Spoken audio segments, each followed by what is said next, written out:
설교 제목이 뭐지요? 요셉에게서 예수 그리스도의 구원을 봅시다. 요셉에게서 예수 그리스도의 구원을 보자라고 정했습니다. 오늘 이야기 시작은 야곱이 죽으면서부터 시작합니다. 아버지 야곱이 죽으니까 당장 발등에 불 떨어진 사람들이 있는데 누구냐면 요셉의 형들이었어요. 요셉의 형제들이 그들의 아버지가 죽었음을 보고 말하되, 요셉이 혹시 우리를 미워하여 우리가 그에게 행한 모든 악을 다 갚지나 아니할까 하고, 이 형제들과 요셉과의 연결고리 아버지 야곱이었습니다.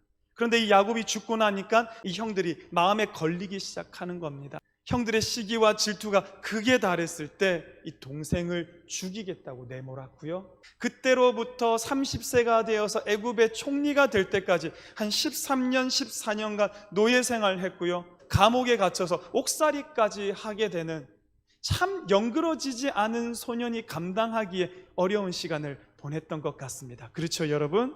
이제 형제들이 그와 같은 짓을 저지르고 난 게 오늘에서야 그게 마음에 걸리면서 온갖 생각을 하고 있는 겁니다. 15절 뒷부분에 보니까 그에게 행한 모든 악을 다 갚지나 아니할까.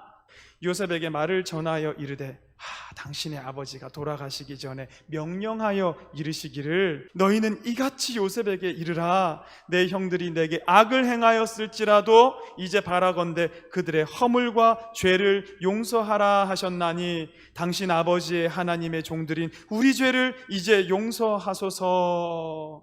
17절 뒷부분에 이렇게 기록이 됩니다. 요셉이 그들이 그에게 하는 말을 들을 때에 뭐 했다고요, 여러분? 울었대요.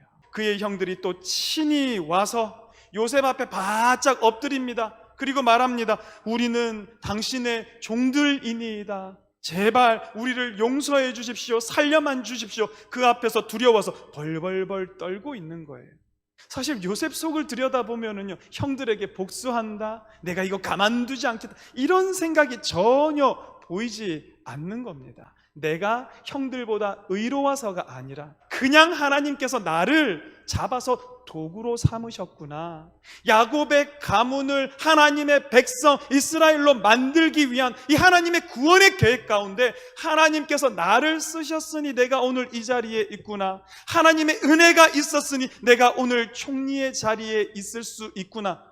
요셉은 누구보다도 철저하게 자기가 그 사실을 알았던 겁니다. 내가 하나님을 대신하리까? 오늘과 같이 많은 백성의 생명을 구원하게 하시려 하셨나니, 하나님은 생명 구원하시기 위해서 이 일을 일으키시는데 요셉의 눈물은 안타까워서 흘리는 거예요.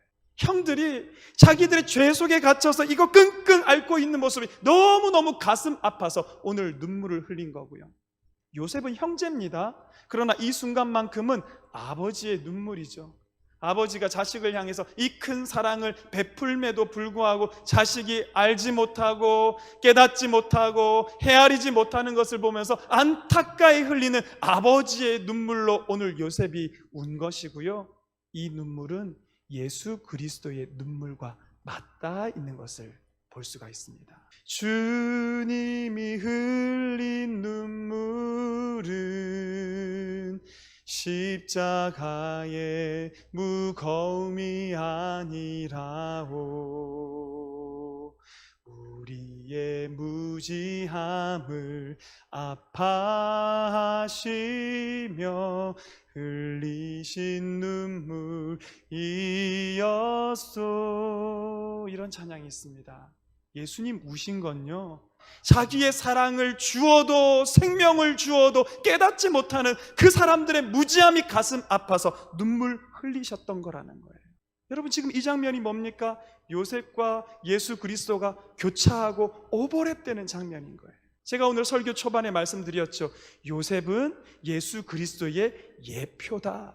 요셉이 애굽 총리로서 시작한 나이가 30살이었습니다. 그때부터 자기 가족을 구원하기를 시작하죠. 예수님 공생애는 몇 세에 시작했다고 우리가 알고 있습니까? 30세.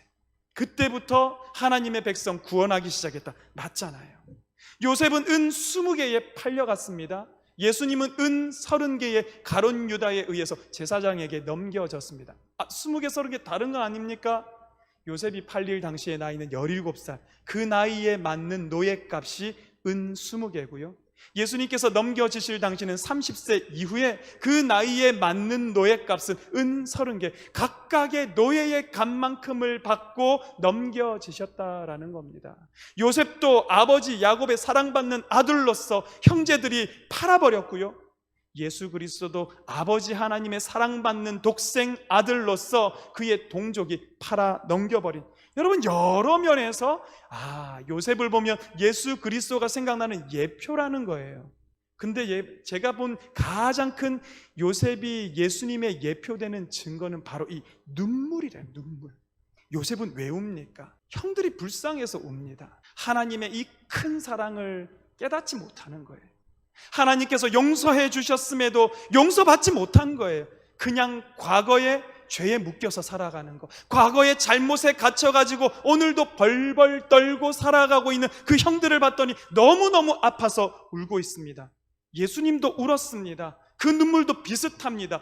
예루살렘에 가까이 이르신 예수께서 그 마을을 보고 눈물을 흘리시며 말씀하셨습니다. 오늘 내가 평화에 이르게 하는 일들을 알았더라면 좋았을 텐데, 그러나 내 눈에는 이것이 지금 가려져 있구나. 평화의 일을 이루기 위해서 자신이 오셔서 자기를 주어서 그들을 구원함에도 불구하고 그 사람들이 모르는 거예요.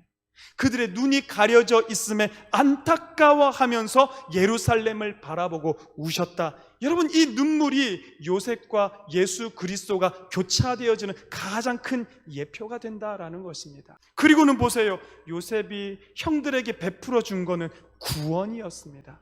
형들이 죄가 있었죠. 그 죄를 씻을 수 없었죠. 그러나 요셉은 그거 묻지 않습니다. 하나님 용서하실 때에 형들을 용서하고 살려준, 그게 구원이에요, 여러분. 근데 똑같은 것, 예수님께서 오늘 이 땅에 오셔서 우리에게 해주신 일도 묘하게 똑같습니다. 우리 죄인입니다. 근데 예수님이 그 죄를 안 물어보시고 오히려 오셔서 씻어주시고 깨끗게 하여 주시고 우리를 용서해 주시고, 예수께서 이 땅에 오셔서 베풀어 주신 것이 구원의 실체라는 것을 여러분 기억하시기를 간절히 바랍니다. 그러면은요, 여러분, 오늘 21절 말씀에 보면 요셉이 구원받은 형들에게 해준 구체적인 일이 있거든요. 21절 보세요. 당신들은 두려워하지 마소서. 두 번째, 내가 당신들과 당신들의 자녀들을 기르리이다. 돌보심의 약속이 구원의 징표 두 번째입니다. 세 번째, 그들을 간곡한 말로 위로하였더라. 세 번째는 위로의 약속이 구원받은 징표라는 거예요.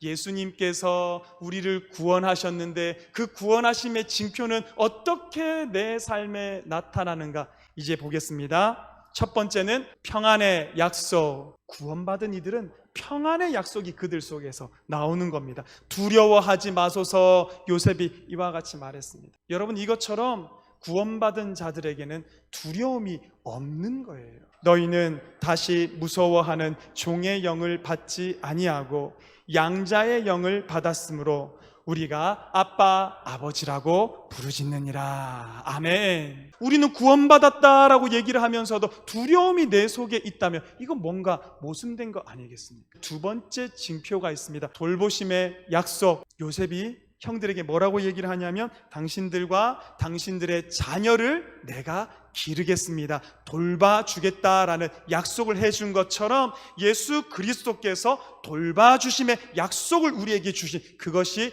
구원받은 징표 두 번째입니다. 마지막 구원의 징표, 구원받은 자는 이 땅에 어떤 모습으로 살아가는가? 위로의 약속. 저와 여러분을 위로해 주시는 여러분 날마다 만나시길 바랍니다. 이뿐만이 아니라 성경 곳곳에 위로의 약속을 해놓으셨어요. 너희의 하나님이 이르시되 너희는 위로하라, 내 백성을 위로하라. 너희는 예루살렘의 마음에 닿도록 말하며 그것에게 외치라. 그들의 마음에 닿도록 외쳐서 위로를 전하려고 하시는 하나님의 간절한 마음을 여러분 좀 느끼시기를 바랍니다. 그분이 우리를 구원하셨음이 우리에겐 위로가 되기를 바라고요. 위로부터 오는 위로가 여러분들을 덮고 채우는 역사가 있기를 주님 이름으로 축원합니다. 자, 이제 말씀 정리합니다. 평안의 약속, 돌보심의 약속, 위로의 약속, 이게 구원받은 자의 징표래요. 여러분들이 구원받았으면 여러분들 속에 평안의 약속, 두려움이 없어야 한다는 거예요. 여러분들이 구원받았으면 여러분들은 지금 하나님 아버지의 돌보심을 받는 사람인 거예요. 여러분들이 구원받은 사람이라면 우리는 늘 주님으로부터 오는 위로로 우리는 위로받는 존재가 된다라는 것입니다. 우리 값없이 구원받은 사람이기 때문에 값없이 구원받음을 베풀며, 내가 값없이 자격 없음에도 하나님 나를 구원해 주셨기 때문에 나도 자격 없는 이에게 구원과 사랑의 은혜를 베풀며 만들어가는 우리 공동체, 여기가 구원받은 공동체가 될 줄 믿습니다. 그렇게 만들어 가시는 우리 모든 성도 되시기를 주님 이름으로 축원합니다.